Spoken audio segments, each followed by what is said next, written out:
I've just been checking out this LT230. This is Eric's LT230. It's a V8 box. I don't know why he's got it onto an LT77. I really don't know, but that's the way it was. Very early LT77. But stripped it down, put a full kit in it, set it up all the shims, etc. Everything's sort of hunky-dory. So it's been running a lot faster than this, believe me. I've had it running for about 3 or 4 hours.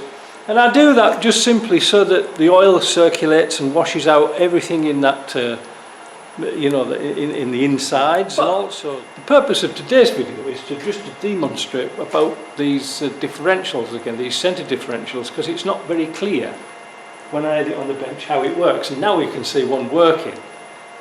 So, inside that centre differential, this bit here, which would approximately be around about here, ooh, you can't see that, can you? Which would approximately be about here. Alright, that's how it is. Now, as I say, inside those gears, inside that unit, is those gears here, spinning around like billiard. And what that does is allows the differential between the front and the rear drive shafts. Alright, now it's the same idea that's in your axle differential, it's the same. One can turn at a different rate. So what we're going to use is this little device here to test the speeds. So we put it on this shaft. There might be a little variation in speed, but it's not too much. 96, 98, 110. The more I press on it, the difference in speed changes. And this one, 95, 96. I'll press a bit harder. 94, 95. Around the sort of mid-90s. Now, this is out of diff lock. How do I know? Because I can see the lever here is pointing this way. Now watch what happens, and don't do this on your car, or don't mess about, because this is a controlled environment. If I hold this shaft here, listen what happens. Can you hear? Two things are going on at the same time. These gears are coming to operation, and because they're not like on a helix, they're just flat gears, they're making that noise. So that differential is working. But listen. Observe too, when I'm holding this shaft here, look what happens to the front shaft. That is now turning at 180 RPM. So when this stops, you double the speed going this way, and you can hear what happens. So you can imagine you've gone off-road without putting your diff lock in, back wheels are stuck, not turning, and what's happening now is your front wheels are spinning like crazy. But not only that, inside this unit here, those gears are going around like billiard. And what will happen is they'll eventually run out of oil very, very quickly. And inside here, there's a little bronze washer. And that's the only thing that's saving it from eating through the casing. I've seen so many that those gears here, let's see if I can pick one out. Those gears have a little bronze washer on there. Once that washer goes, poof, it'll go through the casing and eat it. And then that differential's gone. Yeah, you can't really do anything, because trying to remachine that face on the inside is very, very tricky to do. So it really means another centre differential.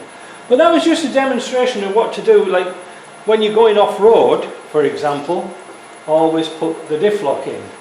And here's another example why you should put the diff lock in before you get onto a soft surface. Observe. I'm going to put the diff lock in now. And, well, nothing really happens. Why? Because it's spinning round and it hasn't had time for the dog gears to engage. If I turn this motor off, it's clicked in. I don't know if you heard it. There. It's clicked in all the way now. So now when I turn this, everything's turning.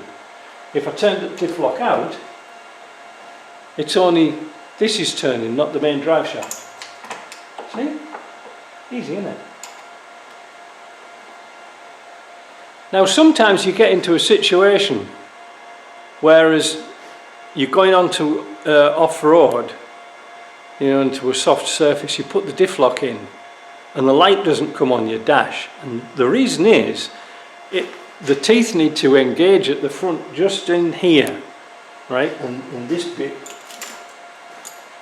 here, the teeth need to engage. So there's another gear at the opposite side of this, and there's a sleeve that has to lock together. So you need to really stop and just maybe put your foot on the clutch a little bit and let the gears just move around. And when you hear a click or the light come on your dash, then you know it's in diff lock. All right, it's such an easy mistake to make. Now sometimes the diff lock light doesn't come on. I'll just turn this off because it's annoying, isn't it? Sometimes the diff lock light doesn't come on.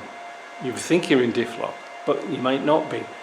The switches on here, yeah, these little brass switches are notorious for the connections breaking and coming loose. I shall probably show you one. What do you mean probably? I will show you one. These are the switches. The switch operation itself usually pretty good, but what lets it down is those two little rivets holding these tangs on. They do work loose, you know, through vibration. If you're damned handy at soldering before you put a new one on, it would be a very good idea to solder that little copper pin onto this brass tang. Just put a little bit, because these do come loose. So if you've got one of these and it's loose, you can either fix it, bit of solder, and then put a multimeter across here and make sure that there's continuity when you press the switch. But these do fail. On the gearbox I'm doing at the moment, on the transfer box, they've done away with that and they do a completely different switch and a lot better. But can you retrofit them? I don't think so. I think they're a different diameter.